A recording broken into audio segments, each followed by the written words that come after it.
When you've got this many years of musical experience behind your belt, it's both not surprising and yet very surprising you're still being able to knock out amazing albums. And such is the case here.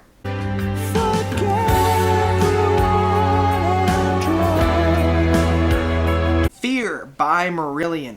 So Marillion is one of those prog legends from yesteryear. They were the ones to kind of keep the torch going for the progressive rock movement in the 80s. The 80s were kind of that dark period when it comes to progressive rock. And so we come to Fear, their 18th studio album, and that alone is enough to be applauded for. 18 albums in is quite the feat. Looking at this album, there's really only 6 songs. There's 3 suites that are broken up into 4, 5, or 6 different songs, and then 3 shorter tracks dividing these tracks up. There is a perfect time for this album, and that would probably be that Sunday afternoon.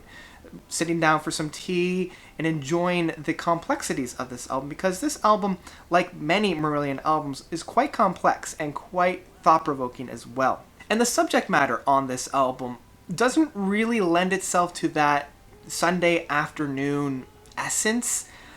I feel like a lot more would have been said if they had taken this album in a more positive approach, but with a lot of these songs, especially the last suite of that New Kings suite, it's very much that, I don't know, almost like that 60s protest song almost, and I'm never really a big fan of these types of songs. To steal a joke from somebody much more funny than I, beyond these doors is an agony worse than all others. You will remain in here for eternity, listening to whiny protest songs from the 60s. Oh, I hate the government more than you and me. The government stole my goldfish and unplugged my TV.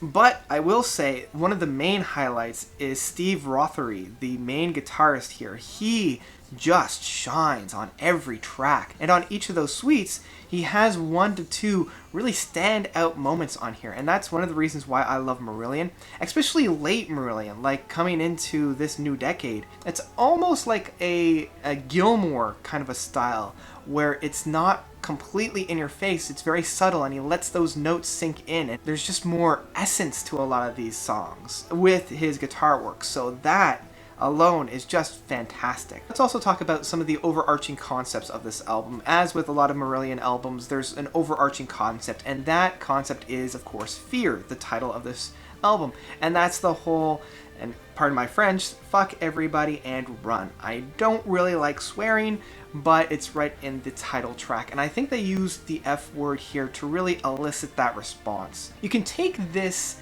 in a number of different ways too, because that big F word, it's got a lot of different connotations about it too. So let's first kind of think about that when we're looking at this album, because it can be applied in different ways here.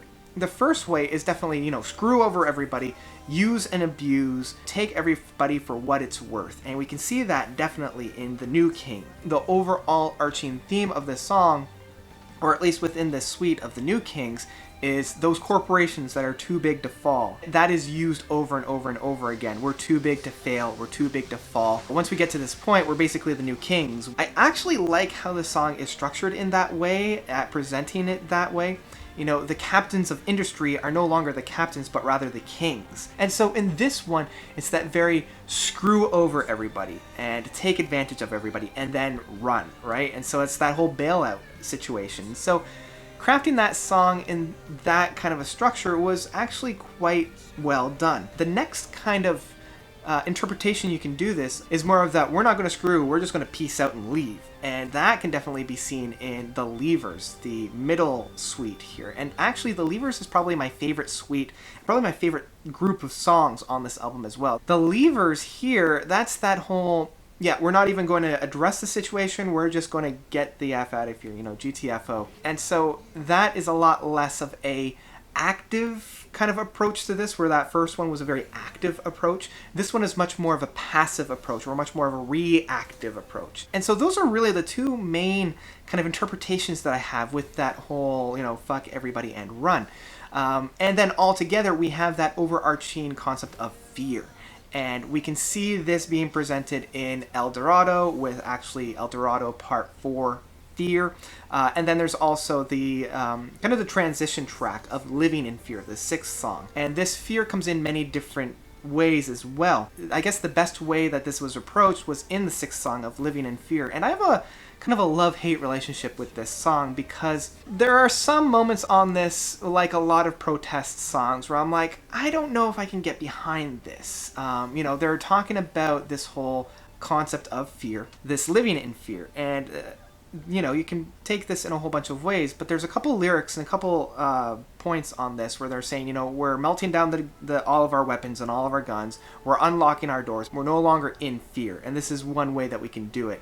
That whole outro of this track where they're saying the Great Wall of China was just a big waste of time because we don't want to divide people, we don't want to live in fear and have those borders up, we want to kind of open up the floodgates. But there are some times when walls are kind of acceptable. When you're being invaded by the Mongols, maybe a wall is a good idea. It felt almost like a confliction of metaphors. Now, when we're talking about walls, I wonder if this idea of that Great Wall of China, what a big waste of time, wasn't a kind of a bash at Trump's main thing for this year's election of that whole building of the wall, and what a big waste of time that would be, and how horrific that really is. So maybe they're playing off of that a little bit, because I do know Steve Hogarth is all big on that, political movement, and he's not afraid at this point of his career to call that out. But I don't know where that song goes. It didn't really hit me as hard as I think it wanted to. And then I haven't really talked too much about the first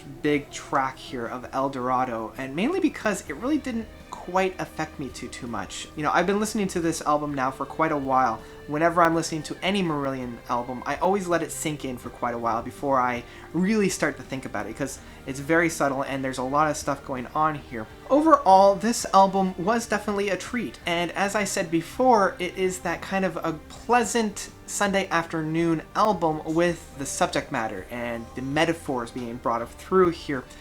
Give you something to really reflect about. So overall, I think I would actually have to say stream this album. It's not my favorite of the new Marillion albums that I've heard, but it's definitely not the worst as well. There are some really, really great moments on this album, and there are some great things just to think about and ponder about as well. If you're a Marillion fan of the later years, definitely give this a spin. If you're a fan of less heavy-hitting but much more thought-provoking albums, then definitely give this a shot. So that's about it. What did you guys think of Marillion's Fear album? Did you love it? Did you hate it? Whatever you thought, let me know by commenting below. And thank you guys so much for watching. You guys are definitely the best. And until next time, notes out.